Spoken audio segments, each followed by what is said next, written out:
And welcome into the RMLL Junior B Tier 1 Game 1. It's the Beaumont Outlaws and the Fort Saskatchewan Rebels as they open up their North semifinal. The Fort Saskatchewan Rebels come into the game as the second seed as they finished the regular season at 16-4, while the Outlaws grabbed that third and final spot coming in at 6-14.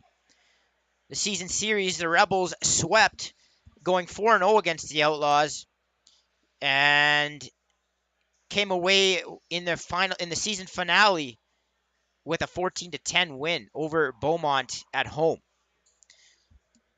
As we get set here from the Moyer Rec Center here in Josephsburg, starting goaltenders will be for the Beaumont Outlaws.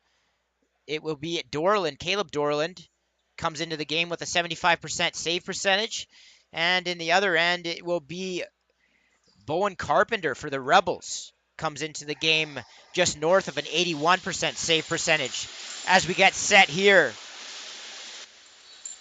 And we're off. And off the draw, the ball is going to be picked up by Weatherby. And he'll toss that back, and the Outlaws will grab first possession. Here's Sika down the far boards. He's going to wait up, and he gets that ball up top to Tompkins, who mishandles that for a second, grabs that, and swings it over to Maloney. Maloney, that pass was sent cross crease, and it went errantly into the far boards. It's going to be picked up as the Rebels transition. Here's Albrecht all the way to the net. As Dorland shut that off, and then Peterson picked up the loose change and buries it. The Rebels grab a very early 1-0 lead. And not sure if you can see the clock here, but the clock isn't working, so they have a makeshift timer in the box. And on the replay here, you can see it was just Albrecht walking all the way down the floor, went right to the net, and Peterson picked up the rebound and just fired it up over Dorland. And now off the face-off, quick transition chance for the Outlaws. Weatherby goes and grabs that. He gets thrown into the boards, and it's going to be battled for and picked back up by the Outlaws as they get some more of their offensive personnel onto the floor. Stewart gets that over to the right side. Now the ball swung back over to Maloney. Maloney, underneath his man, he circles back as he rolls off of a check. Aggressive defense here by the Rebels as all Maloney could do was throw that into the corner to Hobday as the shot clock expires. The Rebels will come back up with it. You'll see a lot of guys playing offense for this Rebels team as they have an upwards of about 10 guys who can play offense at different times for them. Eastwood, one of those guys, as he hits the floor. Here's Fodchuk down the left side. Little bit of a twister into the midsection of Dorland. That's stopped. As he looks to outlet. He's going to throw this away, but it luckily bounces back to an Outlaw, and it's Tompkins. As Tompkins will transition this up for the Outlaws. He's going to be met there by a couple of Rebel sticks. They knock that down. And you're seeing here early the Rebels being very aggressive up high on their defense and in transition, causing turnovers. Now they're going to draw an interference call, and it's going to be a Rebel possession with a fresh 30. Here's Jama with it for the Rebels. He's got the crude purple shoes out today. Eastwood. That gets bounced back up to Kohut. And he's going to battle for it. Ball's going to go loose. And Weatherby is going to try and keep this loose as he gets sent to the floor.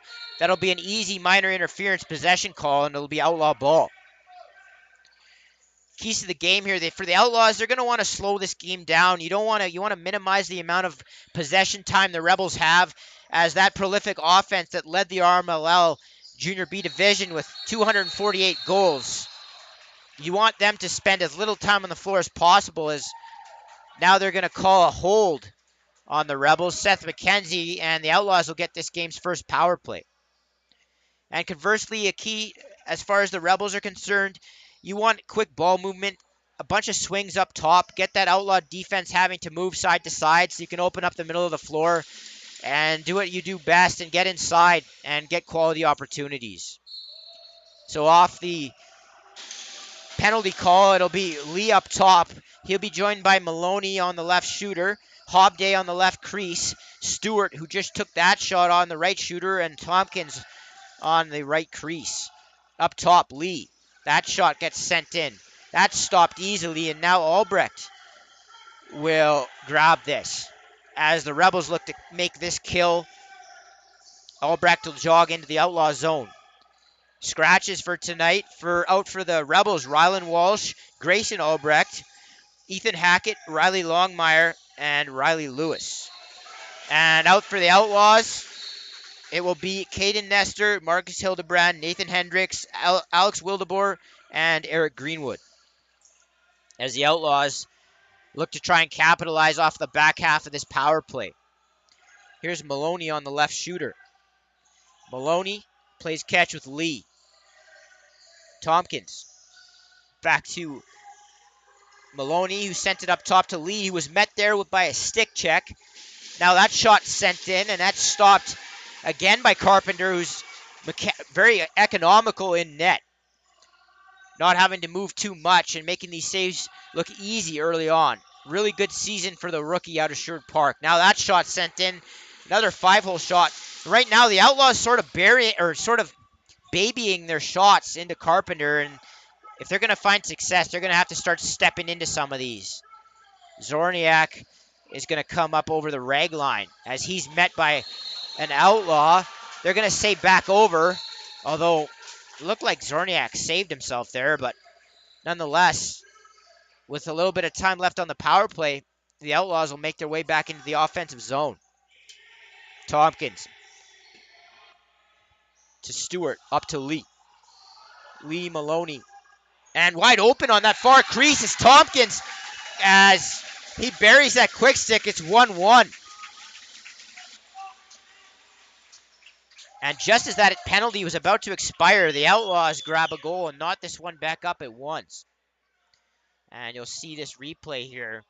It was a bit of a late developing play here, and it looked like the back of the Rebels box just forgot about Tompkins, and Maloney lays that one into him, and he had a wide open net to deposit that one into. Now in transition, the Rebels take a shot. That was Albrecht again. That one goes wide. And the ball is going to go loose. It's going to be picked up by the Outlaws as the ball is going to be fought for and now turned back over to the Rebels. And here come the Rebels offense, led by McCallion, the Rebels' leading scorer this year. He had 82 points. The big righty, dangerous all season long.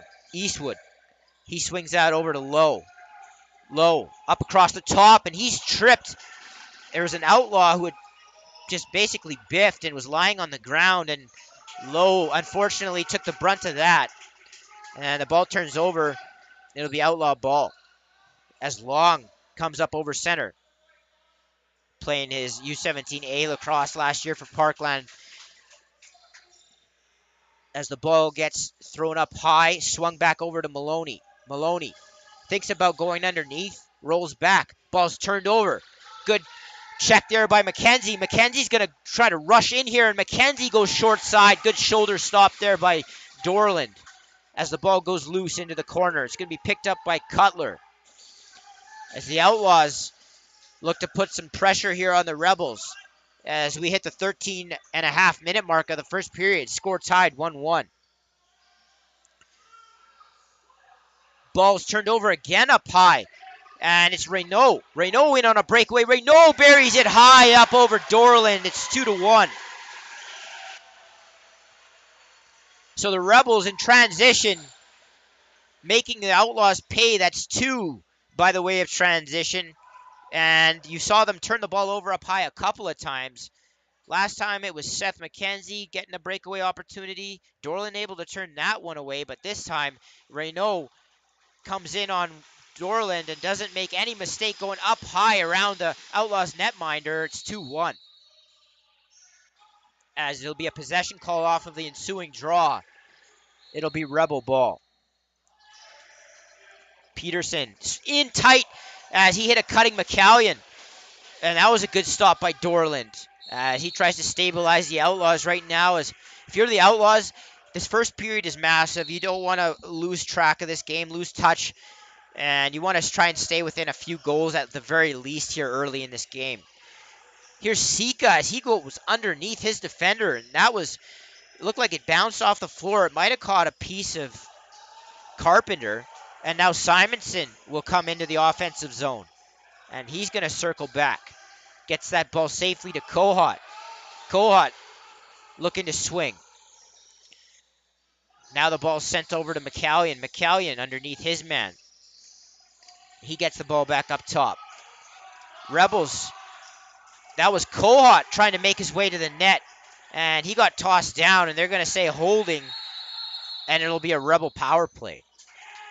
So with 12:45 to go in the first period, and the Rebels with a 2-1 lead, their power play will make its way onto the floor for the first time here.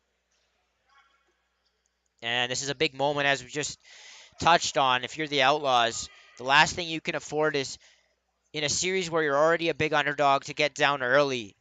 More so even mentally than physically, and having to actually come back, is some of those mental hurdles. When you fall down early in a game, it can be tough to overcome. And if you're a young Outlaws squad, you want to make sure you keep a close grip of this game.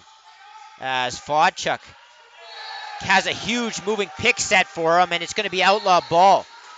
As Maloney could have, well, it looked like he could have broke to net there, but the Rebels quickly came out their back gate there and shut any transition opportunity down that was there. Ball's up top with Hobday. Hobday winds and fires, and that got knocked down by a Rebel stick, and it'll be Rebel ball as their power play will make its way back out onto the floor. It's going to be McCallion with it now. McCallion to Lowe. He'll be joined out here by Maxwell up top. Maxwell is going to shoot. That goes off of Dorland into the mesh, and it'll be Rebel ball with a fresh 30 to work with. Swung over. Ball swung over to Lowe. Lowe up top. Ball inside to McCallion with a fake short side, and he tried to go far side. That got stopped, and then Baker had an opportunity on the rebound, and now Lowe sent that one well over the net. Lowe. And nice tuck inside as he went far side and came back short as Dorland was down on his knees. Lowe brought him to his mercy. It's 3-1. Yeah, that's something the Outlaws are not going to be able to afford to do, is take penalties, and the Rebels make them pay. And they say, Outlaws, you got one on the power play. We'll take that one back. As a nifty finish there by Reed Lowe as he leaned. And you see that a lot with the best shooters. They use their body to fake the goalie out. He leaned far side, got Dorland to jump over, and came back short. It's 3-1. As we make our way to the midway point of the first period. It's going to be Albrecht coming into the offensive zone as the ball gets swung over to the right side. And Eastwood tried to flip that into McCallion. That goes loose. And the Outlaws are going to quickly come down in transition. That's Gaudreau. Stewart on the right side. He's going to look for a pick to be set. And Lee tried to jump inside off of the pick. That was sent over his head. It's going to be picked up by Hobday, who tried to hit Stewart backdoor. That goes wide. And now Peterson, bit of a jack-of-all-trades type player, saying, get down the floor. I want to throw it to you. And now he sends it up to Fodchuk. Fodchuk sprints into the offensive zone. And you've seen him throw that shot a couple of times. He tried the twister. Dorland handles that. Now it gets thrown away as the Outlaws had picked it up, but threw it away, and the Rebels are going to get a fresh 30 here. Rebels probably the most active at the deadline in the RMLL Junior B circuit, picking up Fodchuk and Jama from, obviously Fodchuk from the Crude, and Jama, who had spent his time with the Crude the previous 3 seasons, was traded to the Rebels early in the season and decided to come out and report. And those were big additions for the Rebels offense, who, as I said, already led the league in scoring. As the ball's going to get turned over, and it's Simonson. He's going to be joined up on a 2-on-1. He elected to shoot, and looked like it just got sent wide, and the Outlaws are going to pick it back up. Here's Cook. He's going to lose that as he ran into traffic, and the Rebels will turn back the other way. And that's going to be Scrimshaw. Very good season for the Fort. Strong defensive play all season long. As the ball ends up with Baker on the far side. He works off the half wall. Another big, massive pick is set there. They'll say moving. It'll be outlaw ball. 9:21 to go here. First period. Rebels leading 3-1. Here's Lee. That gets sent over to Maloney. Maloney. Backdoor again to Tompkins, and this time Carpenter slid over to make that stop.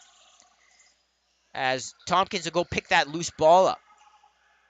As a nice second possession opportunity here for the Outlaws off of the loose balls. They take a quick shot. Probably could have got a better look there. And that's stopped by Carpenter. As Lewis will come up for the Rebels. He hands it off to Kohut. As the Outlaw defense meets him up high.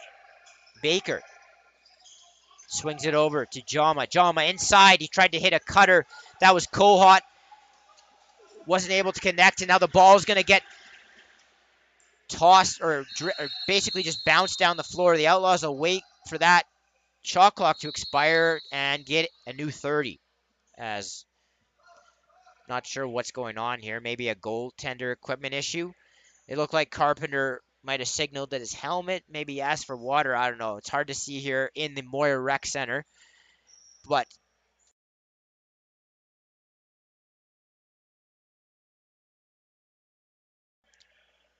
and so with 8:25 to go here in the first period, they'll take a bit of a timeout. We want to thank you for joining us here on CROW LAX TV. This is game one of the North Division semifinal. The Rebels, the 2 seed, facing the Outlaws as the 3 seed. The winner, of course, will move on to play the Warriors in the North final, also a best of 3, and that'll take place next weekend as Tompkins will bring it into the offensive zone. Here's Maloney. Pick set there by Hobday. Maloney takes a shot. That gets stopped. And now the ball is they're going to say back in on the Rebels. And it's going to be another fresh 30 for the Outlaws as Tompkins has to move further into the corner. He's going to come up high with it. He sends that over to Hobday. He sent that wide. And now good loose ball there by Eastwood. And now the Rebels will get that ball across the floor. And here comes their offense as they cut off of the right side. That's Rogalski all over Peterson. Ball up high to Fodchuk. And Lowe is going to look for someone. He sends that over. That was Maxwell who was taken down. And now the Outlaws will come away with it. 7:25 to go. Here's Turner, and he was wide open. That ball was sailed over his head. As the Rebels will come out with it. And here's Jama, hard off the bench. He's right in. He fires it. It's a good glove save by Dorland. And the ball is going to go loose. It's going to be picked up by Rogalski. He's pressed there a little bit. And he gets that ball up floor. Now another timeout. Officials timeout. They're going to say we want a wipe of the floor. Looks like Dorland's crease needs a little bit of a wipe down. So with 7:02 to go here, they'll do that. A little bit of a out-of-town scoreboard update. At last check, it was Mimico and Burlington were tied 11-11 in game one of their opening round in the Junior A circuit. Get a score update for you. Now it's 12-11. Looks like, I don't know, it doesn't say if it's a final or, yeah, it says unofficial final. Mimico upsetting Burlington 12-11. And tomorrow, you can check out Coquitlam, Victoria, Raiders, Mountaineers. Miners are also playing tonight. We were waiting for an update as the play picks back up here. As Cutler takes that shot low on Carpenter. That's stopped. And it's going to be picked up by Scrimshaw. Here comes Kohut. He goes down the far boards. Now he's right into the middle. He fakes a pass. Now it's up with Baker. Baker underneath his man. He goes around the net as There's a delayed call here coming up against the Outlaws. Here's Lowe. He shoots that. A subber as Dorland handles that. And with 6:11 or 6:17 to go in this first period, the Rebels power play is going to get their second opportunity, already having converted once. Looks like a slash will be the official call. And so the Rebels power play with Maxwell up top and McCallion and Fodchuk on the shooters and Baker and Lowe down on the crease. And we do have an update for you out of the Bill Hunter Arena. It's the Miners with an 11-4 lead over Saskatchewan after the second period, as the Miners look to try and take a 3-0 lead in that Alberta semifinal. That was Maxwell trying to find McCallion on the far crease, and they're going to say moving, some type of interference call on the Outlaws as Maxwell got thrown down, as he did not appreciate that. You could see him barking at official Michael Gillespie. Here's Maxwell up top. Nice behind the back as he sent that over to that left side. That was Fodchuk ripping that off of the crossbar. And that ball made the way all the way over this bench here, near side. Now the ball is going to be sent over to Lowe. McCallion, as he was able to cut wide open and shoots that low on Dorland. It's 4-1. So the Rebels capitalize on their second consecutive power play opportunity. And that was probably, if you're the Outlaws and you're Dorland, that's the last guy you want to see right on top of you. McCallion just made his way, kind of jogged in off of the shooter. Maybe he might have even come off the top there. He was on the shooter. And he sort of faded his way into the middle of the floor and found net behind Dorland. It's 4-1. Now transition. That was Eastwood trying to reach around Dorland, and that was a nice stop by the Outlaws netminder, as this is a really important last 5 minutes of the first period here for the Outlaws, as they can't afford to let go of this margin right now. They can't allow the margin to grow anymore. As the ball gets stripped away from Sika, and now the Rebels come down 2-on-1. It's McCallion. McCallion fires that into the crest of Dorland, and now the Outlaws are going to turn back the other way. Gaudreau, Lee. Here's Lee as he rips that. That got a piece of the upper body of Carpenter as they trade transition opportunities here. McKenzie had Jama off the bench, but he got knocked down. McKenzie got knocked down. They'll say interference, and it'll be a Rebel possession. Fodchuk swings that over to Jama. Jama off the right shooter.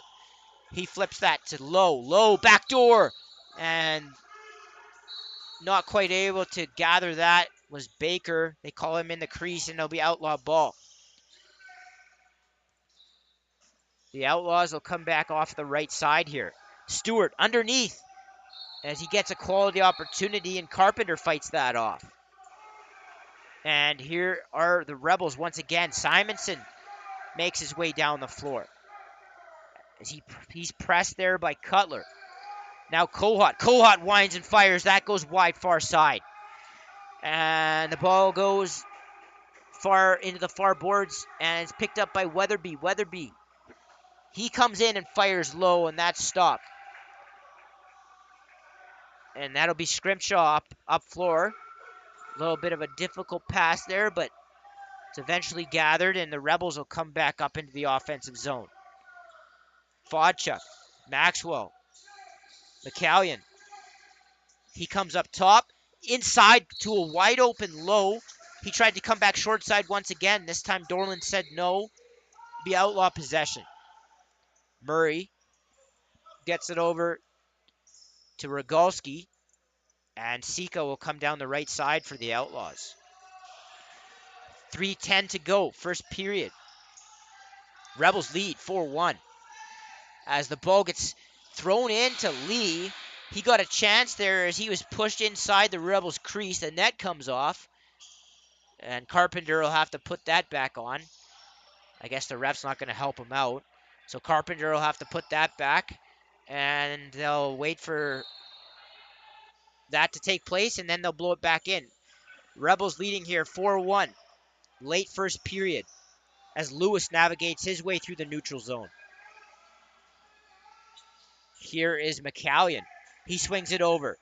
Maxwell to Jama. He gets it down low. To McCallion. He swung that over, and a Rebel player was thrown down.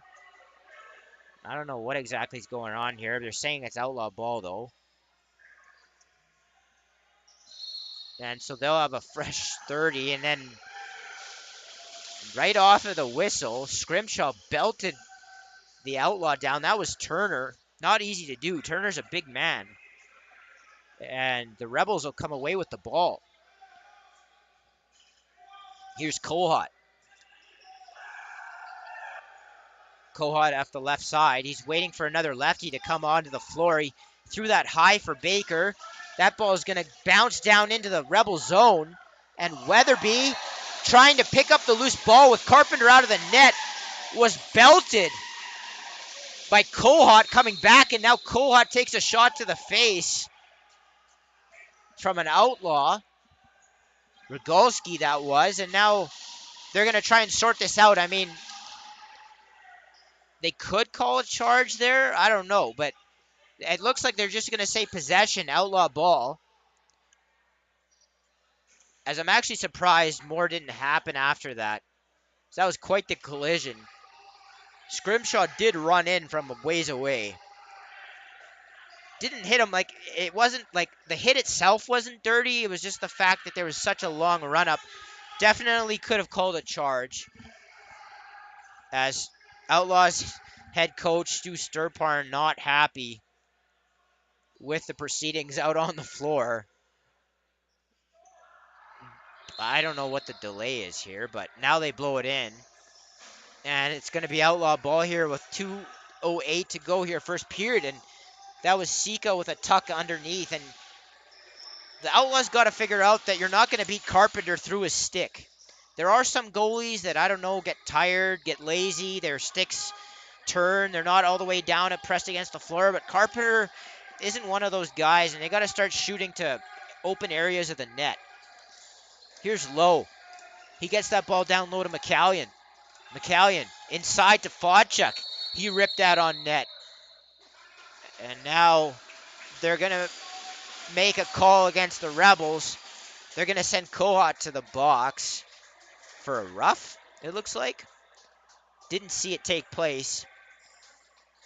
But the Outlaws are going to have another power play opportunity here. With the score, Rebels 4, Outlaws 1, and 1:38 to go here, first period. So as the Outlaws look to avoid going down to the room with a with a 3-goal deficit, it'll be Lee up top and Maloney, Stewart, Tompkins, and Hobday out on this power play. Hobday cross crease. That's going to be picked up, or it looked like it was going to be picked up by Stewart, but instead it's the Rebels coming away with it. Nice move in transition, as that was, I don't know who 55, maybe Fraser Barrett, not listed on the sheet. Yeah, it is Fraser Barrett, as he made a nice move around the outlaw in transition and made no mistake around Dorland. And that's been a common theme for the Rebels. I think that's at least 3 goals in transition here. As you can see, Barrett had an outlaw right in front of him and just went across his face, dodged right around him, and just said, "Thank you very much. I'll bury this one." Nothing fancy, and that's typically what you'll see from Barrett. He's just one speed, and that he only knows one speed, and that speed is maximum as he goes right down the floor and gives the Rebels a 5-1 lead. Hobdale flipped that one to Lee as the Outlaws still on their power play. Those kind of goals, shorthanded nonetheless, are definitely momentum killers. They're going to try and get one back here quickly on this power play. Here's Maloney up top. Lee as Stewart. That was it was Stewart. Tried to swing that over to the far crease. Didn't connect, and now the shot clock will expire, and it's going to be Rebel ball as only 45 seconds remain in this opening frame. Here's Baker. Baker swings that over to the right side. That's Lowe who got it down to Eastwood. He tried to flip that inside. Tough pass as there was a lot of traffic over there. Now here come the Outlaws. That's Gaudreau. Gaudreau's grabbed there a little bit. Now he makes his way in on Carpenter. He gets knocked down. Looks like another call is going to be upcoming to the Rebels. Eastwood this time. It'd be a hold. Seen a few of those here already here tonight. The Outlaws will have a brief. Technically, it's a 5-on-3. They'll play it like a 4-on-3, or at least any team worth their salt goes on a 4-on-3 and leaves a guy up high, but we'll see. That's what they'll do. So Maloney will play catch up top with Stewart. That's Hobday now down on the crease. Maloney behind the back. Now it's back up top.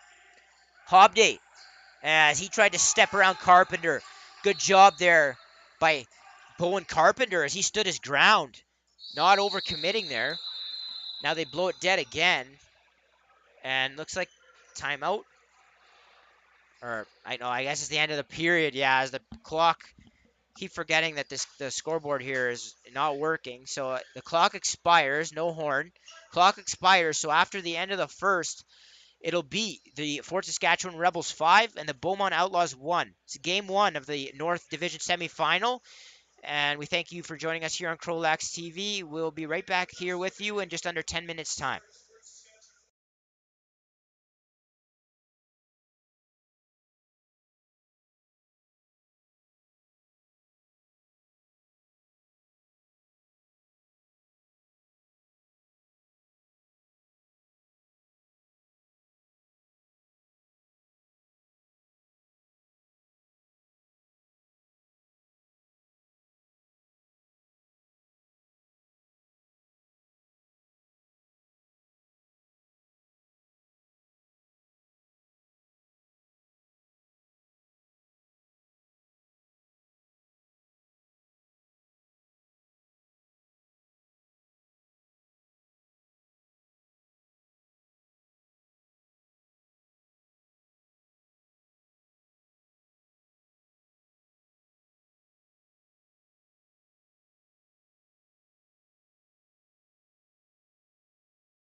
And welcome everybody back into the Moyer Recreation Center, where it is the Fort Saskatchewan Rebels holding a 5-1 lead over the Beaumont Outlaws. This is, of course, the first game of the best of three, and the winner moving on to play the Edmonton Warriors in what will be the North Division final. And then, of course, the winner of that will move on to the Larry Bishop, taking place in Beaumont this year. So the Beaumont Outlaws will be the hosts. They're in already. And it's all about determining who else will join them out of the North, the South, the Central, and the East. We're just about ready to go here. And off the draw, the Outlaws are going to win it. And it'll be Long getting it up to Maloney, as the Outlaws resume that 4-on-3 that they had at the tail end of the second, or at the end of the first. And that gets ripped off the bar, hit Carpenter. The Outlaws say it went in. The refs don't. And now in transition, Fodchuk rips that off of the near bar. So back-to-back bars, one for each team. We remain 5-1. As the Rebels get that ball up high to McCallion. McCallion, a little bit of a hop step. Now he backs out as the Rebels try to kill the remainder of this short man off. And McCallion rips that down low on Dorland. That's fought off. Now the Rebels will get a reset. Albrecht. I swear to God, Albrecht's got like grease. He greased up his jersey tonight or something, because he's got a free pass right to the Outlaws net. That was the third time he was able to just sort of jog right towards the Outlaw net. This time, no goal results from it. Now the ball's up high with Lee. Stewart off the right shooter. Lee up top. A little bit of a sidearm sub shot. And that's stopped by Carpenter. They blow it dead. It'll be Rebels ball. Now up over center, Reynaud, who's had a strong game already, getting on the board for the Rebels.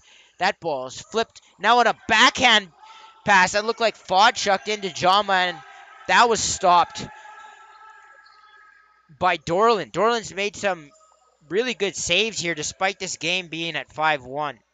Something the Outlaws needed was better goaltending, and you can't really fault their goaltending to this point in this game. I feel like Dorland's been pretty damn good. Now the ball turns over, and Stewart will pick that up. And he's going to turn it back over. Now he'll pick it up, and with the shot clock winding down, he'll just throw it into the Rebel zone. It'll be McKenzie hitting a wide open Simonson on a break, and Dorland with another save. Ball's picked up there by Baker, the Rebels' second leading scorer from the regular season with 69 points. As he'll come up and swing it over to Jama. Jama inside. Kohut drops that. And now the ball will go loose. And it's going to be picked up by the Outlaws. Rogalski over to Gaudreau. Gaudreau will come up over center. As we have about 17:30 to go here, second period. The Rebels holding on to that 5-1 lead. Now up over the top is Maloney. He loses it. Ball's skipped over to Cutler. That gets missed, and now he sends a Rebel to the floor. He'll battle for it. He's going to take on a couple Rebels there, and eventually Reynaud, who's really stuck out here tonight with a big-time game, gets that loose ball. Fodchuk off the bench. He rips that. And now behind the back, an awkward behind the back by Lowe got stopped. That takes a high degree of skill, like with a ball that close to your body. Lee out in front. And Hobday was backdoor and looked like Carpenter got a piece of that. I don't know if the ball was going wide already or not, but nevertheless, good job by Carpenter to slide back over and at least make it more difficult for Hobday to tuck that in short side. Here's Eastwood. Eastwood flips that over to the far side. Now that ball's handed off to Lowe. Dangerous righty down underneath to Barrett. Fraser Barrett with another opportunity. That gets stopped by Dorland. Dorland holding the Outlaws in this game right now. And at 5-1, it can't extend out too much further until it's pretty unrealistic to think that the Outlaws are coming back. Talk about big moments in games at a 4-goal spread in the second period. This is one of those. Here's Maloney underneath. That gets blocked and soaked by a Rebel defender. It goes up and out of play, though, so the Outlaws will get a fresh 30 to work with. Here's Maloney to Cutler. Cutler inside as he walked around a Rebel defender. Good stop there by Carpenter as the Rebels will come up floor.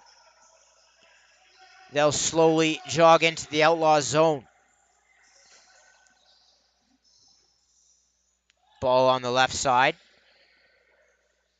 As a pick gets set there by Kohut, it'll be Maxwell swinging that over to McCallion. McCallion, a little bit of a skip pass, gets it back as he sent a shot wide. And it'll be Outlaw ball. A little bit better defense now being played by the Outlaws these last couple of possessions. After it was Dorland having to make about 4 10-bell saves early in this period to keep it at 5-1. Now the ball will get shot wide and it's picked up by Hobday. Hobday over to Tompkins. Tompkins, ball swung back over to the left side with Maloney. Hobday sent down. Maloney still with it. That ball's going to go loose. And then Hobday will pick it up and send a wild shot wide. And now Hobday right down Main Street, cut wide open, and Carpenter with a bit of a split type save. He looked like he did the splits on that one. Athletic save, however you want to term it. And it'll be the Rebels coming back. And Eastwood loses that up high. And now here's Gaudreau. Gaudreau in transition as he tried to hit an Outlaw on that far side. That looked like Sutherland. It was Sutherland. That got sent wide, and now the Outlaws' offense will hit the floor. Sika on the right side with Lee. Lee swung that over to Hobday. He collects it off the glass. Now he tried to hit Lee, who's in a pile of players. It gets picked up by Sika right in front of the net on a completely broken play, and it's 5-2. So definitely not one that offensive coach Ethan Forgrave would have drew up. But it counts on the board nonetheless, just the same, and it's 5-2. And as you can see, there was a real pileup in the middle of the floor, and the ball just kind of came loose, and Sika sort of freed himself up, grabbed the ball, and tossed it into the short side, making this a 5-2 game with 13:32 to go here, middle frame. A little bit of a break in the action here, so we'll go back to the out-of-town scoreboard. So last night in the Junior B Alberta circuit, it was the Okotoks Marauders beating the Junior B Mountaineers in their opening game of their best of 3, 10-5. They play game 2 tomorrow night from Stupapard, or tomorrow afternoon, actually. Early, 12:30 start. They play game 2 in that best of 3. And tonight, obviously, you have the Rebels and Outlaws going at it right here. The Rebels holding the 5-2 lead. The Central has the Chill and the Rampage going at it in game 1 tonight. And in Junior A, last check, it was the Miners up 11-4 over the Saskatchewan SWAT as the Miners try to take a 3-0 series lead in that one. Tomorrow, the Raiders and Mountaineers resume their best of 7 with the Raiders up 2-1. That game will be played out of Stupapard. I believe it's a 6 o'clock start. And in Ontario, it was a barn burner out of Mimico. As Mimico upset Burlington 12-11 to take game 1 of that best of 7. And tomorrow night, it'll be the undefeated Orangeville Northmen taking on Toronto Beaches as they open up their 7-game Ontario semi-final set. Now, off of a quick power play look, that was Stewart getting stopped. Hobday tried to hit Stewart. That ball was behind him. Ball up top with Lee. Lee gets it over to Maloney. Maloney tried to hit Hobday. That is missed by Hobday, and the ball goes in behind the net. It's going to be picked up by the Rebels. Good loose ball there. And that game out of the Central from Brentwood and Calgary, it's the Rampage leading the Chill right now by a score of 4-3. So the ball is going to go loose here, and it's going to be picked up, or there was some type of possession call. It's going to be granted to the Outlaws. So they'll have another possession here on this power play, trailing 5-2 and 12:30 to go here in the second period. Lee over to Stewart. Lee and Stewart play catch. That ball gets sent to a cutting Hobday. Dropped. Now picked back up by Lee, who shoots that short side, and it's 5-3. So the Outlaws getting back-to-back goals on both what I would term broken plays.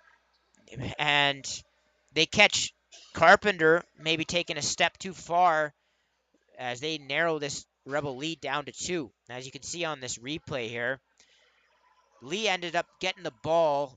The ball was dropped off of the left side, and he ends up picking it back up and scoring. Really not much to break down there, as the Outlaws capitalize on that power play and narrow this Rebel lead down to 2. As we approach the midway point of the period and the midway point of the game. And off the draw, it's going to be Barrett picking that up for the Rebels. Here's Eastwood. Sends that over to Lee, or to Lowe. Now, they're going to grab a Rebel. We've seen Kohut take a couple of penalties in the offensive zone, and here's another one as he discusses his fate with the officials. And we'll wait for the call. Little tough to see here in this complex. There's a bunch of partitions right in front of the booth.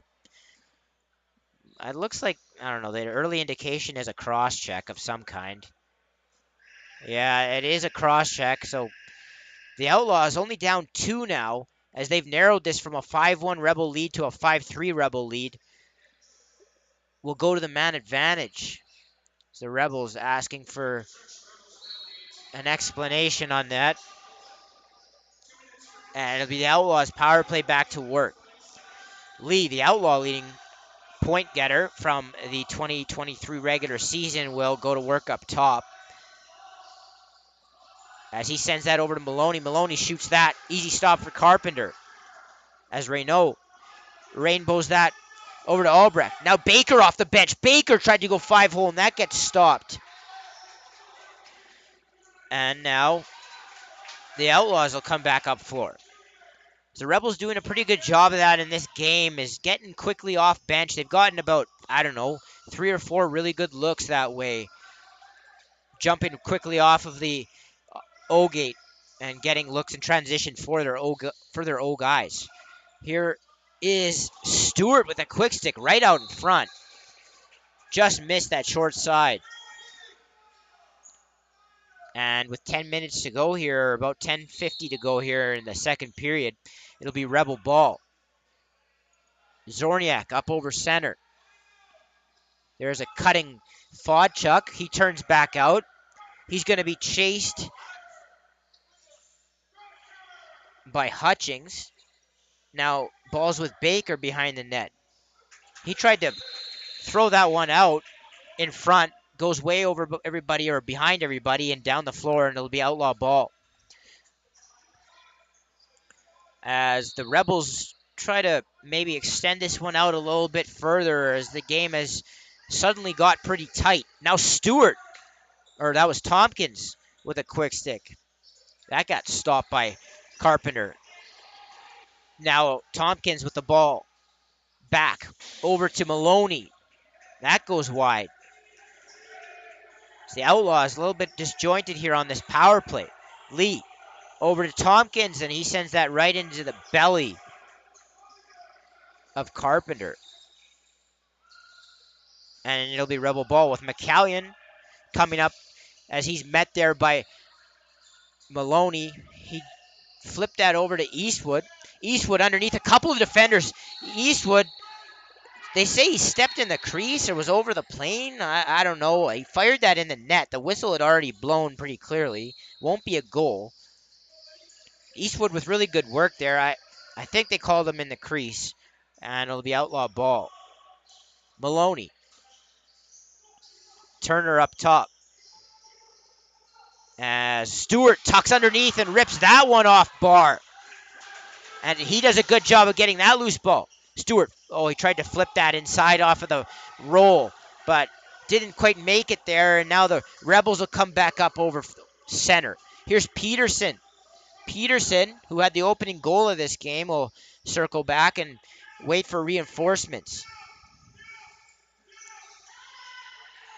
Ball is swung over to Low. Low inside, behind the back, and that looked like it hit an outlaw defender. That was Maxwell out in front.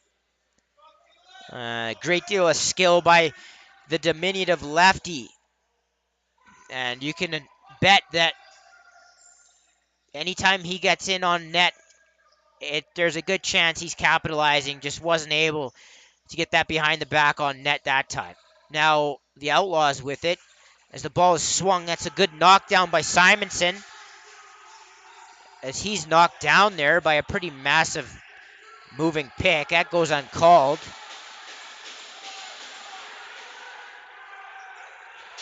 And the Rebels had too many men there. As a Rebel went about 10 feet out onto the floor, the trail official caught it, and it'll be another outlaw power play. So with 8:04 to go here, second period, the Outlaws will have an opportunity to cut this down to 1 in a game that really felt like it was getting away from them at 5-1. If you remember, there were a ton of Rebel opportunities early in the second period. Breakaways, 2-on-1s, good looks right on top of Dorland, and he made about 5-6 really good saves. Kept the Outlaws in it, and ever since they've been able to get a couple back, and now they go to the power play, only trailing 5-3. Lee. He looks. Now ball's in behind the net. Hobday. Maloney.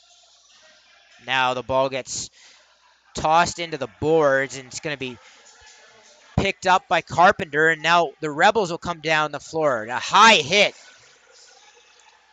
right in the neck, it looked like, on Baker, and there might be a second one here. They'll get the first one for sure. I'm not sure if they'll get the second one, but it'll be Rogalski going to the box. They'll say cross-check. Only 2 minutes. That looked like it could have been more, but they'll play 4-on-4 here for the remainder of Simonson's penalty, and then obviously no time on the clock, so I can't tell you exactly how much time the Rebels will have, but they will have a bit of a man advantage on the back end of this. With 7:25, 7:35 it looks like, to go here in the second period. As they try to sort this out, I think the Rebels bench is probably asking why it's not 5, as I surmised. But it's only a 2, so they'll go to 4-on-4 here. As McCallion will take the ball from the official. McCallion over to Low. Low up top. Low inside.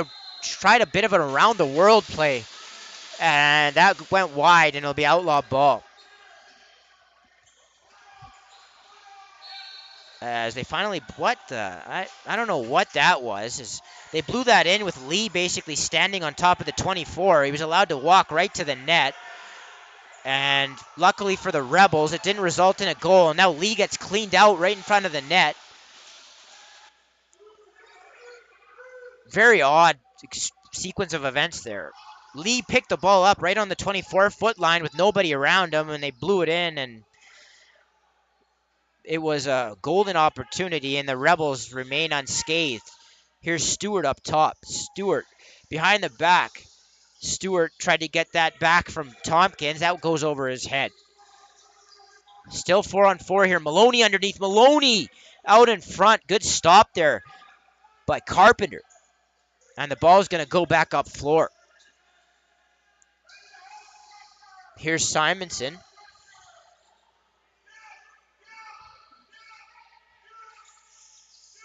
Ball swung over there. It's going to be picked off.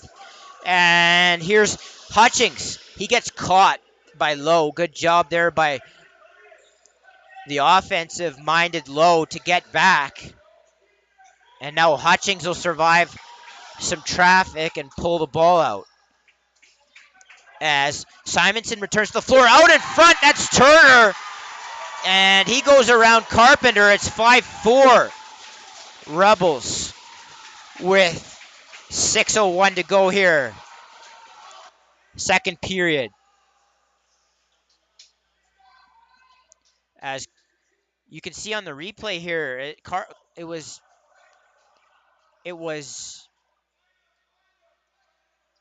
Turner who somehow found himself wide open in front, sort of camped out there right on top of the crease.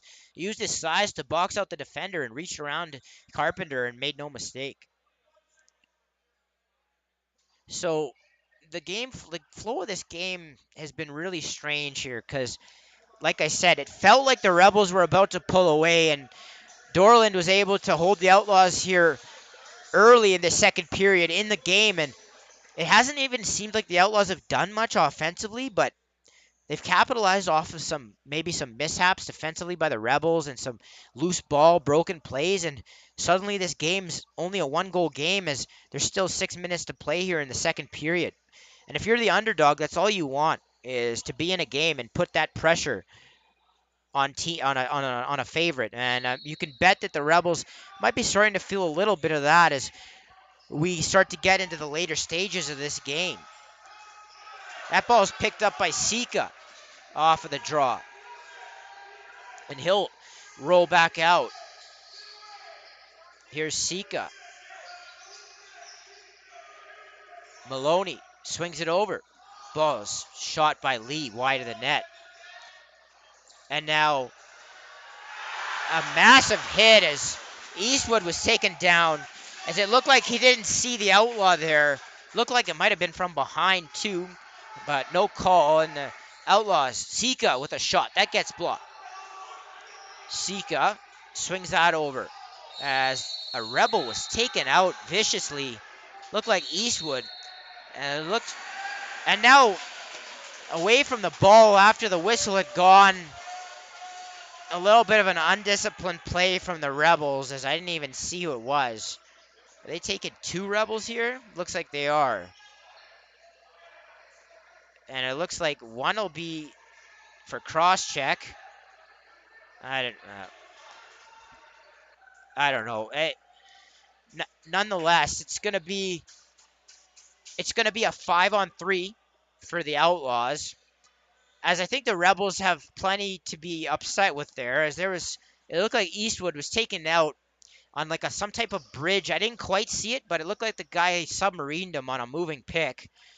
And the Rebels then about 5 seconds later across the floor retaliated in some form, as I was still looking at Eastwood. And it's going to be a 5-on-3. Now out across the front of the net, Cutler wide open. Carpenter with a big save there to preserve the lead for the Rebels, as he sends that down into the divider that's here in the arena. And now Stewart out in front. Stewart walks in front of the net, and he goes 5-hole, and it's 5-5. As there was some type of hit. We're blocked out of the corners. There was some type of hit that took place right before the goal.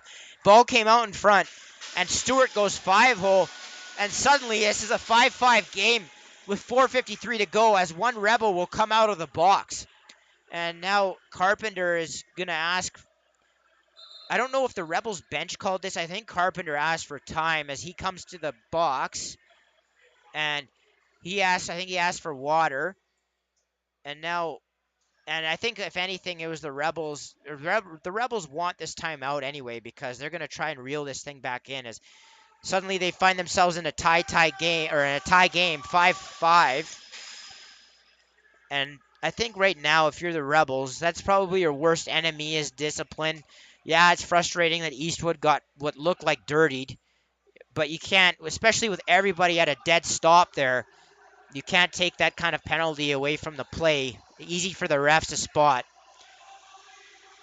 And they still find themselves shorthanded here in a tie game now. 5-5.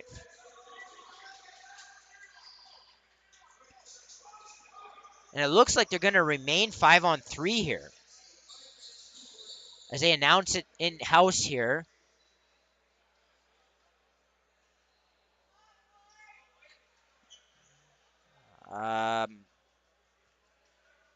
So there's going to be, I think they called a board.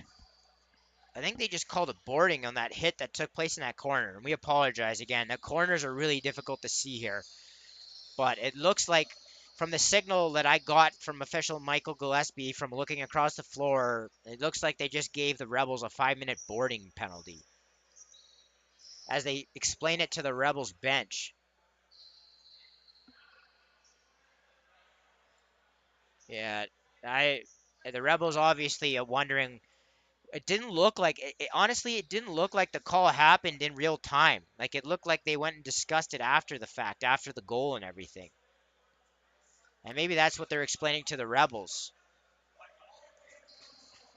As some spectators asking about there's actually one of the coaches of the Outlaws, Kevin Hobday, was actually asking me while I was calling the game what the score was, as they're right in front of us here.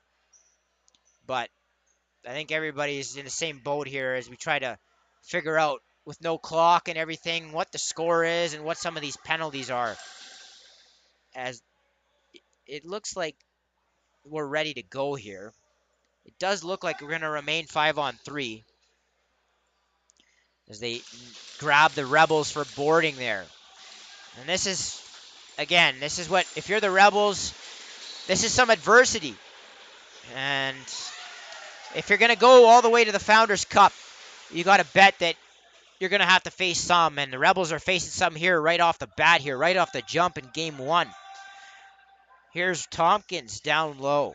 Tompkins, Lee. Tompkins, he can step if he wants. He doesn't. He just takes a shot off of Carpenter's foot. And if you're coaching right now, you don't like that shot. You got to walk the net there. Give yourself some angle to shoot with. Here's Zorniak for the Rebels, out over center. He takes a couple of checks. And he rainbows that over to Fodchuk. Fodchuk, he hops down the near boards. He's met there by a double. And he races out of the corner and rips that in on Dorland. That's stopped. And here come the Outlaws. Hobday over center. Hobday off the left side. Hobday, Maloney. Hobday again. Behind the back, Maloney. That's behind him. Maloney back up to Hobday. Hobday rips that. That's stopped by Carpenter. You get the sense, like, just all game, it's just the Rebels just haven't seemed to get into their offensive flow. And that's the strength of their team, as the ball's turned over. And right in front to Tompkins, and he goes 5-hole again on Carpenter. It's 6-5. And that's been a bit of a common theme here for the Outlaws, is they've looked like they're about to reach around Carpenter when they do take that step across the net. And then as he steps with them, they fire it back between his legs. And that's what you'll see Tompkins do here. You'll see him get the ball down low on the crease, and there's no slide, and he steps around. And as Carpenter takes that step with him, he goes back 5-hole as his stick moves, and it's 6-5. Outlaws with their first lead of the night. And as I was just getting to, the Rebels, the strength of their team is their offense. They really all night haven't gotten into any type of offensive flow or rhythm. And that's the hardest thing to do in lacrosse. Is offense is always the hardest part of the game to play. Defense is a lot of coaching and effort and will and things like that. Offense it's a difficult beast sometimes to master. And if you're not in a flow and you're not in a rhythm and you don't get into one early in a game, it can be very difficult. And I think the Rebels are finding that out here tonight, as they'll look to get back on the board here and even this one up. Ball's going to bounce into the far boards. It's going to go loose, and Dorland is going to pick that up. Here's Cook. Cook gets that over to Sika. Or sorry, that is, numbers are hard here. Looks like 81. Yeah, I think that was Rogalski. Ball is set down low. Here's Cutler out of the corner. Cutler gets stopped by Carpenter. Looked like he ran through the crease to pick that up. As the one and only Cody Jansen right away pointed out. Yeah, I was wondering the same thing, but ball's going to go loose. And Stewart picks that up. Here's Maloney underneath, and there's a Rebel down on the floor. They'll blow this dead. And Albrecht, it does look like Albrecht is down on the ground. And with what looks like about 2:15 to go, they're going to take an Outlaw off the floor here. Oh, they're going to take both. So they'll take Cutler and Albrecht. Yeah, and it looks like they get one each for rough. So it's going to be 3-on-3 here with about 2 minutes to go here. And the Outlaws holding a 6-5 lead. Just trying to see for you who's out on the floor right now for the Rebels. Down in this deep end, it looks like Fodchuk is down there, and he'll be joined by Kohut and Lowe.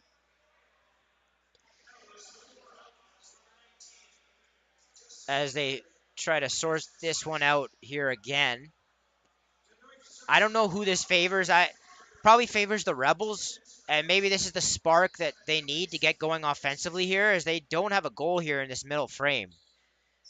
They have plenty of guys that can get it going, and maybe this extra space out on the floor here with the 3-on-3 will allow them to do so. And you can see the officials here trying to let the box know who's out and who's out first and how long they got to wait for. As Kohut goes and communicates with the Rebels bench here what exactly the manpower is going to be here. Looks like I think they're going to be up pretty quick here, but no time to look at here. Here's Kohut. Kohut over to Fodchuk. Fodchuk to Lowe. Fodchuk. A little bit of a drag move. Back up to Kohut. Kohut spins off a check. He rips one wide. Now the ball ends up with Lowe. Swim move. And then he rips that far side, and it's 6-6. And that's a big goal for the Rebels after the Outlaws had just gone on a 5-0 run to take the lead. They get their first of the period, and it's 6-6. And can't stress it enough. That's a huge goal for the Rebels as they look to get their mojo back here, so to speak. And none other than Reed Lowe has been dangerous for them all season. Had a north of 55 points this year. And he's always a threat off of that right side. Now they want another wipe of the floor. So we'll take the time to update you on a few scores on the out-of-town scoreboard. In Junior A, it was the Miners taking a 3-0, commanding 3-0 series lead over Saskatchewan with a 15-4 triumph. And they'll only need one more to close it out. They'll go at it again tomorrow from Bill Hunter Arena in Game 4. The Raiders and Mountaineers will resume their best-of-7 semifinal, with the Raiders leading 2-1. That's 6 o'clock out of Stupid Part Arena tomorrow night. Coquitlam and Victoria will open their BC Junior A final in Coquitlam tomorrow afternoon in a matinee as they begin their best-of-7 to determine who represents BC in the Minto Cup. And in Ontario, it was Mimico upsetting Burlington 12-11 in a game and a result that shocks probably a lot of people. Shocks might be a strong word, but surprises a lot of people, I think, as they take a 1-0 series lead in that Ontario semifinal. And, of course, it'll be Orangeville and Toronto opening up their Ontario semifinal tomorrow night from Tony Rose Arena. As we pick it back up here, 6-6. the Rebels just having tied the game as we go back to 3-on-3 action. Very rare you see 3-on-3 lacrosse, and you're seeing extended 3-on-3 right here from the Moyer Arena. That was Lowe trying to flip it into McCallion, and McCallion was held up there. It looked like he was held up. Baker sent that one in on Dorland, and now a break here. It's going to be the Outlaws all the way in, and now push from behind. They're going to get another. Yeah, that could have been a penalty shot, but I don't. This is confusing because Gillespie is talking to the Outlaws bench like they're getting the penalty, but it looked like they had the Rebel for a check from behind, as he wasn't really a check. He like pushed him like a close-handed like little guide into the. It really wasn't anything, but I'm really confused as nobody's making their way to the box. I I don't think anybody knows what's going on. I really truly anybody at home watching this, I don't think one person in the arena knows what's going on right now. The referees are all talking to Captain Hobday at center, like they're asking him what he wants them to call. There was a breakaway, and it looked like Wedman was kind of guided into the crease like with a close-handed shove. It looked like they were calling the Rebels for a check from behind, but no Rebel made their way to the box. Okay, yeah, so yeah, they're going to say penalty shot. So it'll be Wedman going in on Carpenter. And in a 6-6 game and 1:26 to go here in the second period, Wedman can give the Outlaws their second lead of the game.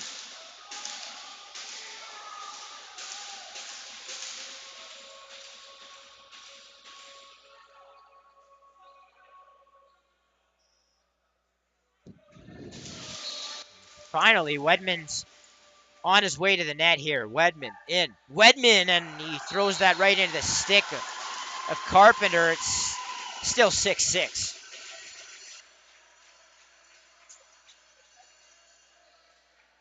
And so with the penalty shot being turned away, they'll have a draw here with 1:26 to go here first period, and the score sitting at a draw at 6-6.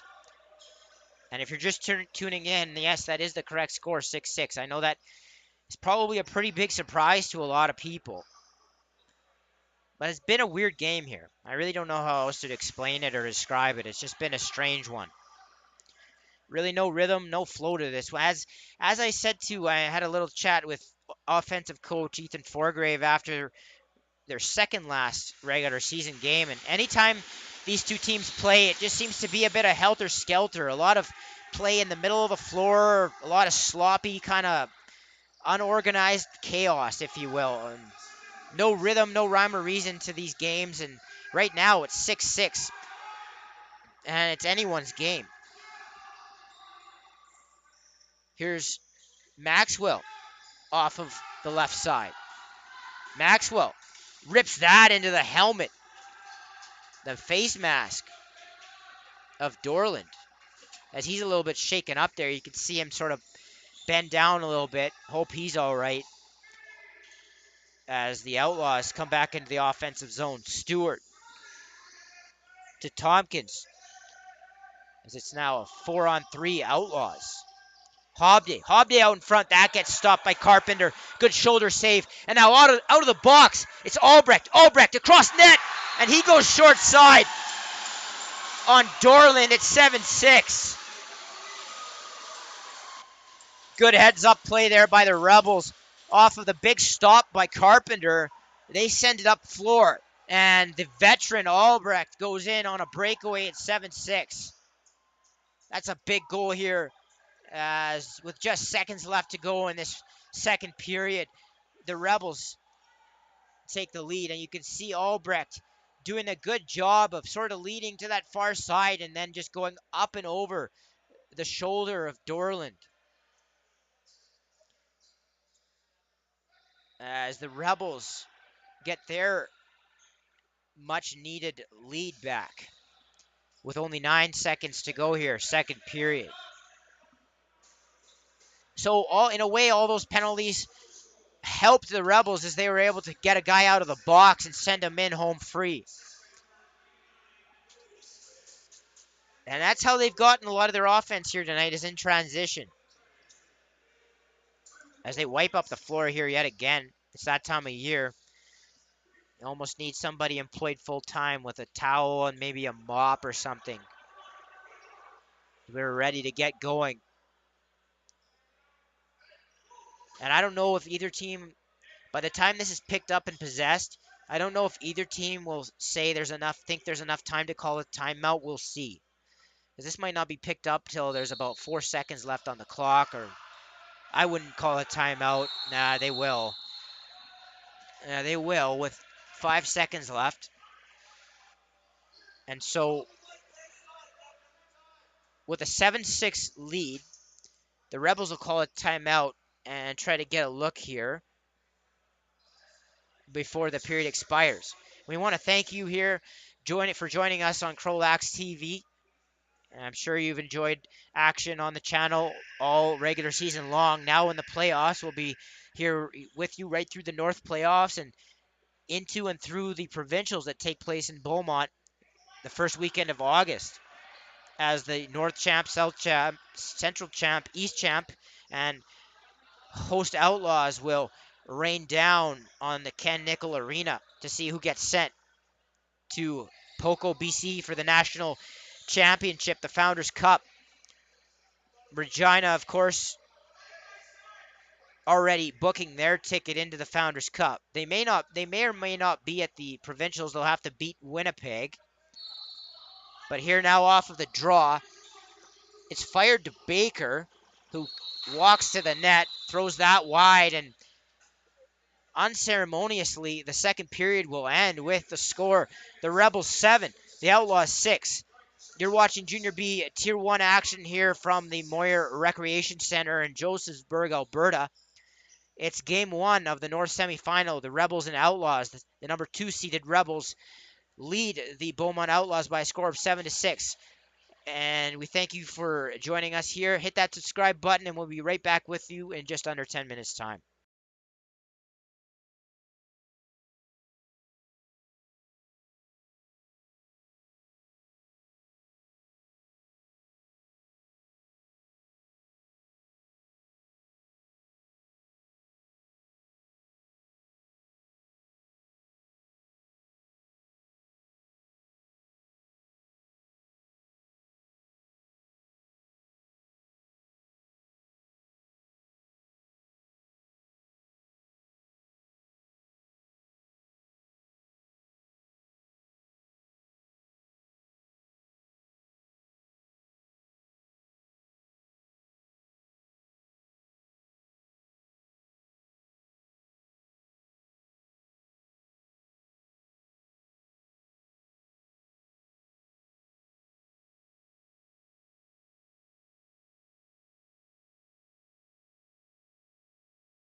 And welcome back into the Moyer Recreation Center, where it is the Fort Saskatchewan Rebels holding a narrow 7-6 lead over the Beaumont Outlaws.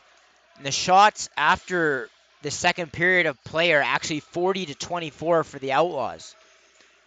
So the Rebels going to have to start putting more in on net on Dorland and staying out of the box. As that second period, they filled it with a ton of penalty minutes that really hurt, quite frankly, really hurt their flow of their game and the way they want to play, which is having the ball in their possession. As we are just about ready to go here.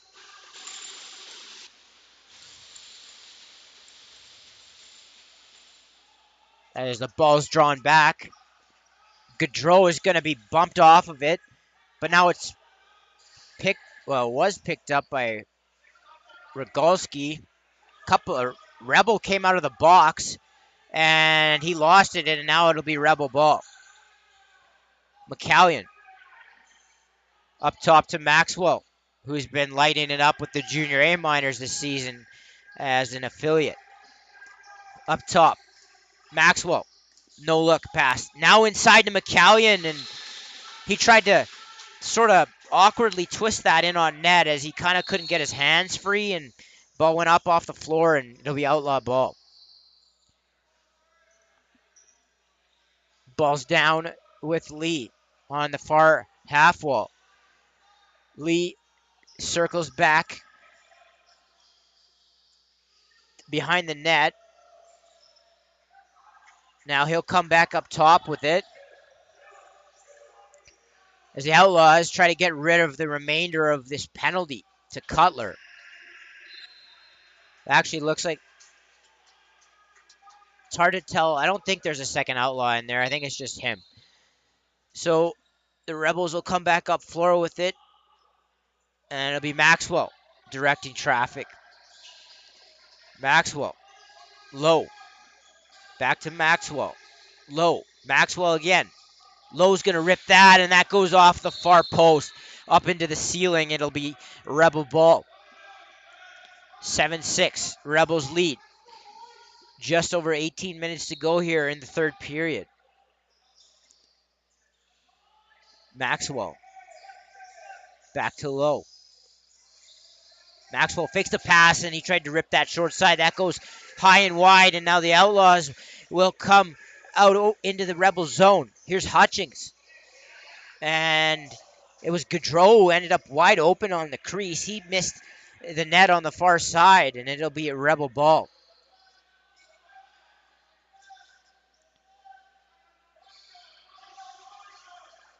Ball with Maxwell. Here's McCallion.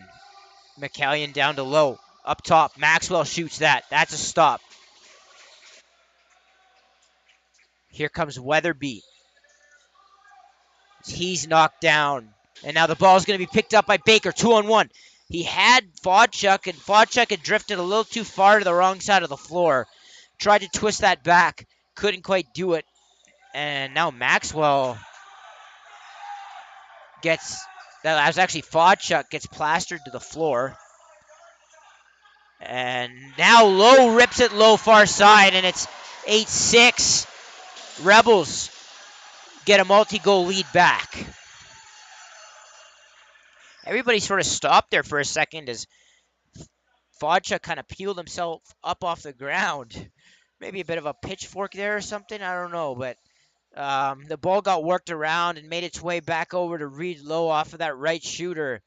And as he did late in that second period, he went low on Dorland with a sub shot. And now the Rebels are up 8-6. And a little bit slow here to restart as that's been a bit of a common theme here. They get going, and Barrett will come back down into the Outlaw zone and work his way around the net. Now Peterson with it. Peterson, Kohut. Eastwood. Here's Jama with it.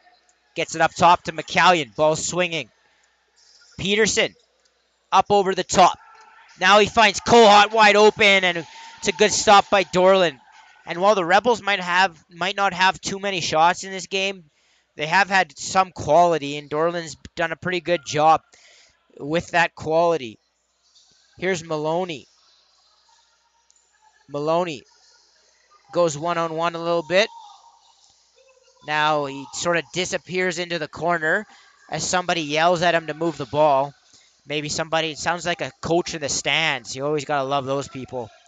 Balls comes out in front. Eastwood with a nifty behind the back as he gets sort of face washed by Stewart. Looks like they're going to get Stewart for that. And it'll be a Rebel power play coming up. As they exchange words here. And that's something that perhaps that's something that the Outlaws are going to want to avoid. That much like what the Rebels fell victim to in the second, is the Outlaws can't return the favor and play this entire period shorthanded. They already have suffered a power play goal against earlier. Now the ball's sent down. Maxwell, no look pass, and that was just out of reach. And now Hutchings is going to race out over center as he stops up. Hutchings pick set there. The Outlaws try to kill this off.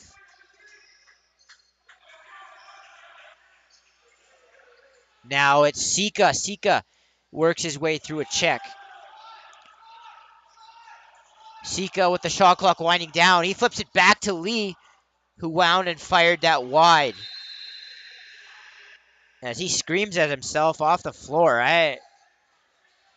He's really mad at himself. I don't really know why. But it'll be a Rebel ball. Rebels up top. Maxwell. Maxwell rips that. That's stopped by Dorland. Now Gaudreau. Speed to burn, but the ball got away from him a bit. Now he's going to have to wait up as there's a bunch of Rebels back waiting for him. Gaudreau, double comes. Gaudreau somehow spins off of that. Hobday. That gets pushed into the chest of Carpenter. And the Rebels will come back with it. 14:50 to go. Third period. Rebels 8, Outlaws 6. Game 1. Northern Division semifinal. Best of 3 series. Here's Baker, winds and fires. That hit something. Hit an Outlaw. I think maybe it hit hit the helmet of Dorland, and it'll be Rebel possession. Now Lowe tried to go low once again as he's beaten Dorland there a couple of times. This time goes wide. The ball bounced back into the Rebel zone. Now Fodchuk winds and rips it into the short side. It's 9-6.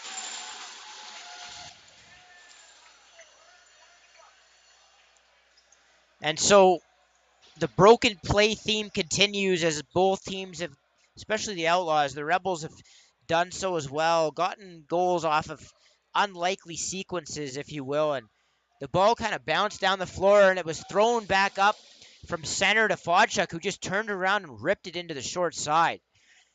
Dorland, maybe not expecting him to shoot it that quickly, caught him off guard, and it's 9-6. Now off the draw, Eastwood will grab it. Eastwood. Now that ball was sent in front. Peterson tried to hit. That looked like Albrecht. Ball wasn't able to be brought in, and now the rest of the Rebel offense will come out onto the floor. Ball over with Jama on the right side. He swings it. Peterson up top. Peterson gets that over. Now back door. That's Jama with a quick stick. And he buries it past Dorland. It's 10-6. As now the Rebels offense starting to go a little bit, as they really didn't have that many. I mean, obviously in the second period, couldn't get that many sets to go, as they were shorthanded, turning the ball over a lot. And as you've seen, they've sort of got back to work over on their power play, and now it's fed into their 5-on-5. And they have extended this lead out just a little bit here. Now the ball is sent over to the far side. Here's Sika, who's done a good job of filling in offensively since the likes of guys like Eric Greenwood and others have gone out of the lineup with injury and other issues. Now up top, Hobday. Hobday swings it over. Now backdoor. They tried to hit Maloney. That was picked off. And it's Fraser Barrett who gets it up and over center. Here's Fodchuk. Fodchuk. Kohut. Low. Pick set by McCallion. Ball inside look to McCallion. Out of his reach. Low. McCallion. Swing pass over to Baker. That goes low. And into the boards, and it'll be picked up by the Outlaws. And now Cook couldn't handle that off the boards, and it's going to be picked up by Fodchuk. And with 12:45 to go here, third period, it's the Rebels 10, Outlaws 6 here in Game 1 of the North Division semifinal. Winner, of course, going on to take on the Warriors, who have the bye. Now loose, it's picked up by Fodchuk. Fodchuk circles back and then takes a shot in on Dorland, and that's stopped. Now they call back in. I don't really know. I don't really think that was back in, but nevertheless, it's Rebels possession. Ball up top. And a hard check there on Reed Lowe. Ball goes loose. And Weatherby picks that up. Weatherby into the offensive zone. Stewart rips that. Goes off the back of the net. And is going to be picked up by the Rebels. And now it's going to be given to Simonson. Or no, that's Maxwell. Maxwell is going to jog up very slowly up over center. Maxwell over to Kohut. Kohut to Jama. Jama rolls off a check. Gets inside.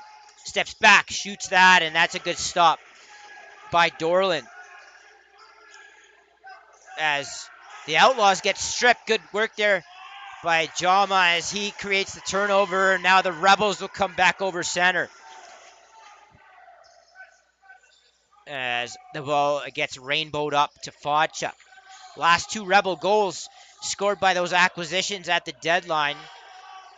Jama and Fodchuk getting on the board for the Rebs. And you see a lot of different guys do that for them, as that league-leading offense, 248 goals, 12.4 goals per game, starting to show up here in this third period. Now the ball just gets sort of sent towards the net, and Hobday is going to pick that up and go the other way. 10 minutes to go. Third period, Rebels lead 10-6. Here's Sika down the far wall. Sika down into the corner. Up to Tompkins. Tompkins. As he looks, he hits Cutler up across the top. Cutler with a shot. That gets stopped.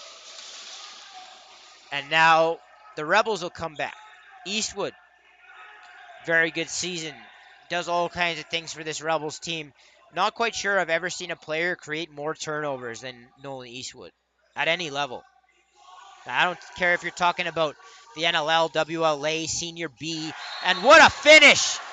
Inside is McCallion with easily the best pass of the game. Put it right in the stick of, I believe, I couldn't quite see who that even was. It was Seth McKenzie. As McKenzie going across the net. Beautiful pass by McCallion as McKenzie crossed the face of his defender and went back short side. No windup at all, just sort of guided that ball into the short side.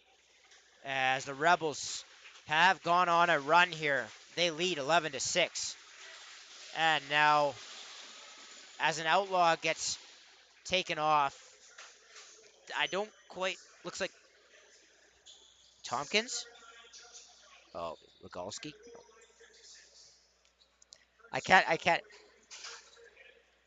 understand Cody's, I'm dumb. It's Ty Cook who gets taken off. I don't know why I saw 81. I'm dyslexic. So the Rampage So out of town scoreboard here for you. It is the Rampage upsetting the Calgary Chill by a score of 10-5 in game 1 of that Central Division semifinal.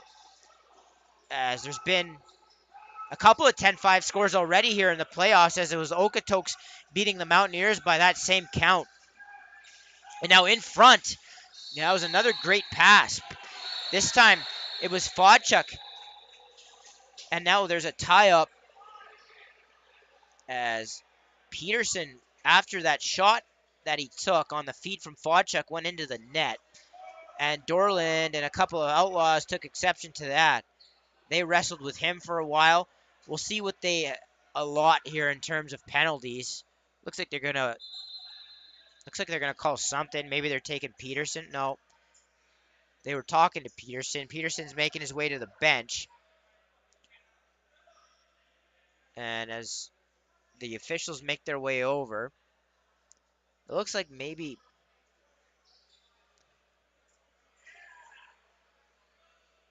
they're talking to Captain Hobday from the Outlaws here. I don't know. The Rebels look like they're going to keep possession here. Maybe they'll get, I'm surmising, I'm guessing here, but maybe the Outlaws are about to get a roughing penalty after the extracurricular activity that took place in the crease. After Peterson had the opportunity, he went down into the crease kind of at the feet of Dorland. And Dorland went back into the net, knocked it off, and the usual extracurricular stuff happened. They're keeping the Outlaw gate to the penalty box open. And they are announcing a penalty here. Yeah, they're giving Dorland a penalty, and it'll have to be served by the Outlaws. Roughing call. So with an 11-6 lead here, the Rebels are going to get another man advantage as they've taken the reins here in the third period. And good, credit to them for doing so after actually falling behind 6-5 really late in that second period. And it looks like they're finally sending somebody over. It'll be Kai Lee who will serve the penalty for the Outlaws. And it'll be Baker up top on this power play for the Rebels. And it'll be Fodchuk and Maxwell on the left side. And McCallion and Lowe off of the right.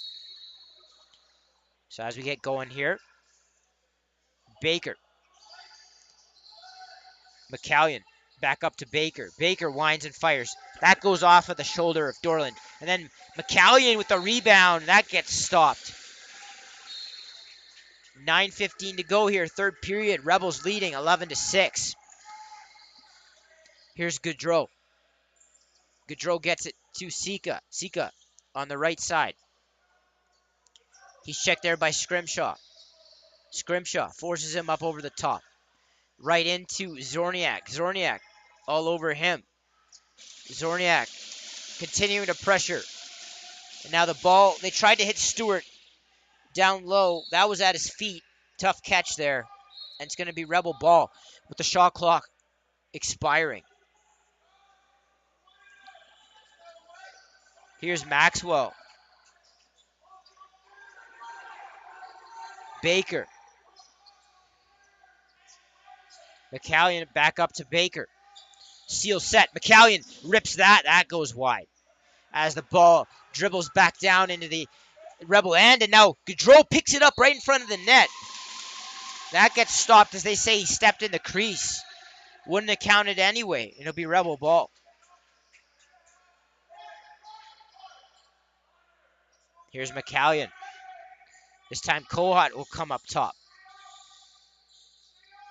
Kohut. Ball back over to Lowe. Lowe shoots that 5-hole.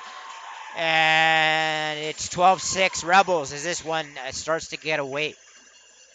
As this one starts to get away a little bit from the Outlaws. 7:54 to go. That makes it 12-6. Now, game 2 of this series will be from Ken Nickel Arena tomorrow night, 8 o'clock start. We'll have the call right here on CROW LAX TV. As if the Rebels can hold on in these remaining 7 and change, in this 7 and change, then they'll be able to move on with a win tomorrow night from Beaumont. Off the draw, Scrimshaw will grab the loose ball, and the Rebels offense, who's had a lot of the possession here in the third period, will go back to work. And a quick stick on the far side there, as that happened really fast. Good stop there by Dorland. I think they also said the Rebel was in the crease. As Sika will come back up floor for the Outlaws. No real urgency here being shown by the Outlaws, as only 7.5 remain, and they find themselves in a 6-goal deficit. Now a holding penalty is going to be called, and the Outlaws will gain a power play opportunity with 7:14 to go, trailing 12-6. There's been a lot of this in this game where things have been called, and there's been like I don't know, like there's been a court hearing after every call here. There's been a lot of delays as players ask questions and they try to figure things out, but it will be an Outlaw power play here. Lee. Stewart was like fixing his glove or something, his equipment, and wasn't ready for the pass. And now the ball is going to be brought back up by Albrecht. Albrecht stops up, sends it up to Maxwell. And wouldn't that be a big addition for this Rebels offense if he's available for that series against the Warriors, if they are able to get through this series against the Outlaws? Ball gets shot. That goes through a couple of bodies, gets picked up, or almost gets picked up. Now it gets picked up. It's sent in on net with the shot clock expiring. It'll be Outlaws ball. As we approach the 6-minute mark, 12-6, Rebels lead. Maloney off the left shooter. Up top to Lee. Lee, Maloney. Maloney up top. Stewart winds and fires, and then he got his own rebound, and that got stopped. Ball. Maloney. Up top, Lee. Lee back with it. Maloney. Maloney shot that into the crest of Carpenter. And from the outside, I don't know what it is, but it looks like the Outlaws sort of try to guide the ball towards the net as opposed to really stepping into it. And I've noticed that over the last number of games. Very odd exchange there, as there was a meeting of about 4 different players and a couple of sticks got up high. Nothing's called, and then the ball gets shot off of the wrong side of the floor as the shot clock wound down, and the Rebels try to kill the remainder of this time off the clock. 5:30 to go, third period. Rebels 12, Outlaws 6. Game 1, as the Rebels try to take a 1-0 series lead. Ball in behind the net. Back up top. Stewart wound and fired. That went wide. And now the Rebels are going to come back down. Scrimshaw. Baker. That was behind him, and now the Outlaws have a bit of a 2-on-1. Lee runs his man away from the shooter. That was Wedman. That was stopped. They'll say interference, but they pointed the wrong way.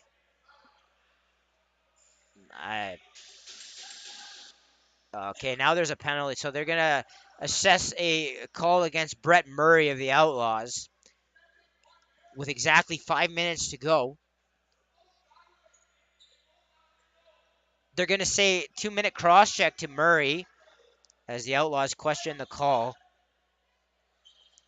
At this point, to be honest, I don't really know what it matters. You're not coming back in this game. Why? You might get some of the same officials tomorrow.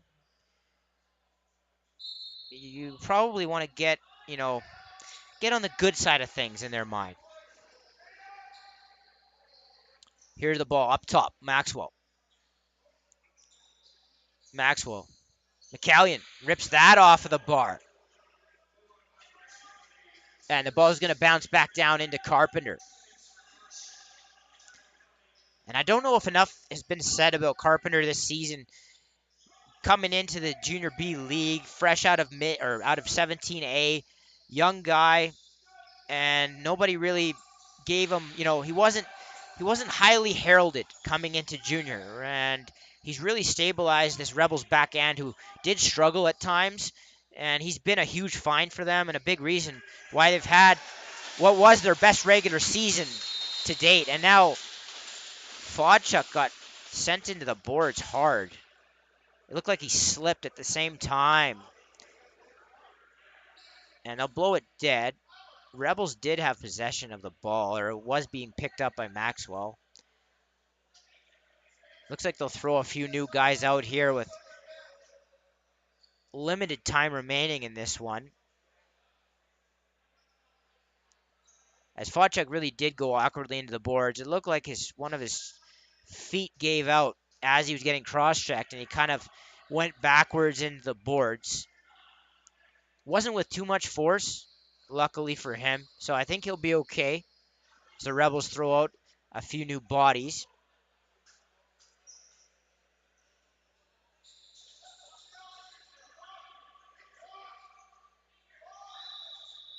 And I think they're fixing it. I think some time ran off the clock here. So they're going to fix that. It read something like 2 something, and now it's back up to 4:15.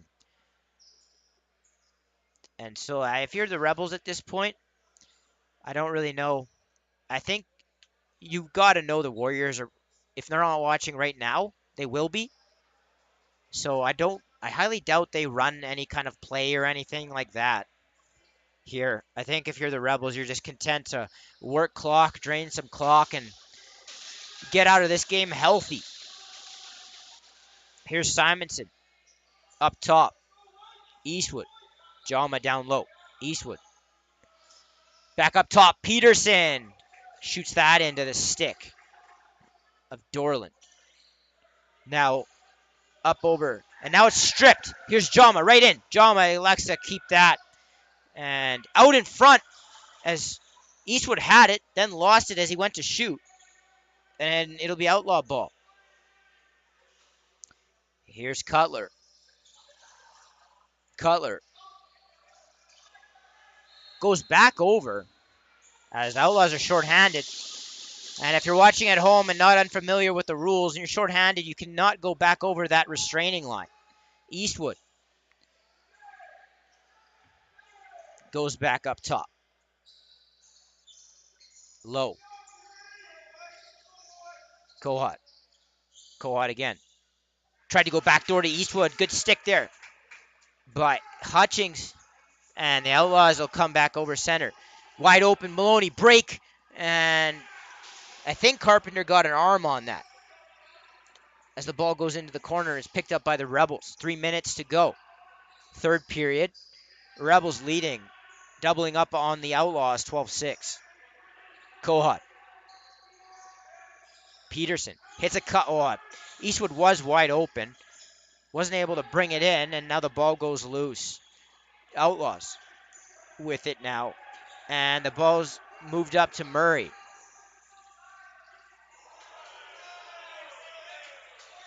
And now an Outlaw goes down. I think he just slipped.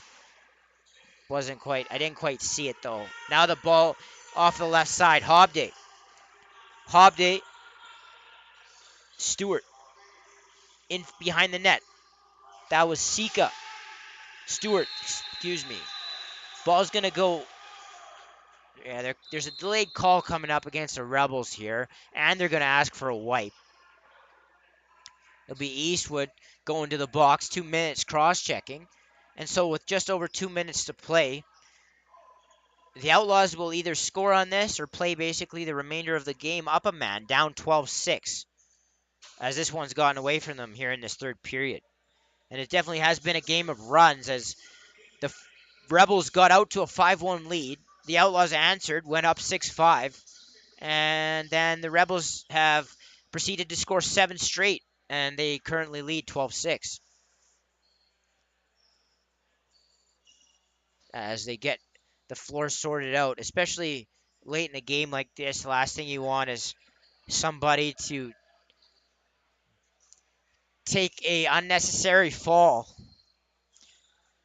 And anybody knows that's played this sport, there's a lot of arenas that have issues, floor issues, as their air gets very humid and the floor itself starts to sweat a lot of the time. As we're ready to get back underway, Lee up top. Maloney back up top. Lee takes that shot. That's stopped. Here come the Rebels. Reynaud, who I think deserves a star for this one. It's been very noticeable in transition. As he gets the ball to Malone, or to McCallion. Jama out in front as he ripped that one far side, and that got stopped. Might have hit a bit of the bar too. As the Rebels are gonna eventually, it looks well. Now they're not gonna pick it up. Now they do pick it up, and the ball will be brought back out over center.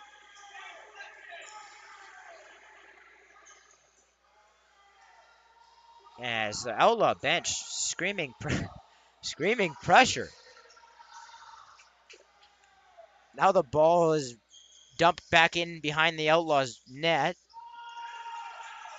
and it'll be Outlaw ball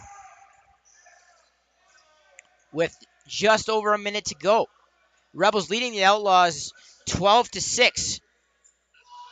Stewart, right shooter. Maloney rips that off the bar. Now Sika takes that shot wide. Goes well wide. And Maloney will go back and pick that up. Could be the last possession here for the Outlaws, as that gets ripped into the big chest protector of Carpenter. And the ball got sent up to McKenzie. He's going to say, I don't really need that anyway. Take that garbage. Throw it in the trash, and with about 15 seconds to go here, the Rebels, Eastwood will make his way out of the box. And Simonson is just going to pick this one up out of the crease. And there's no reason to be chasing this, but looks like the Outlaws sort of will. And now the clock is going to wind down. And your final score here from the Moyer Recreation Center will be the Fort Saskatchewan Rebels 12, the Beaumont Outlaws 6. The Fort Saskatchewan Rebels take a 1-0 series lead here in the North Division semifinal. Game 2 will be right here on CROW LAX TV tomorrow night, 8 o'clock, Beaumont, Ken Nickel Arena, as the Beaumont Outlaws will look to survive and push this to 3 games. We want to thank you for joining us here on CROW LAX TV. Hit that subscribe button, and we'll see you right here on the channel tomorrow night. Have a good night, everybody.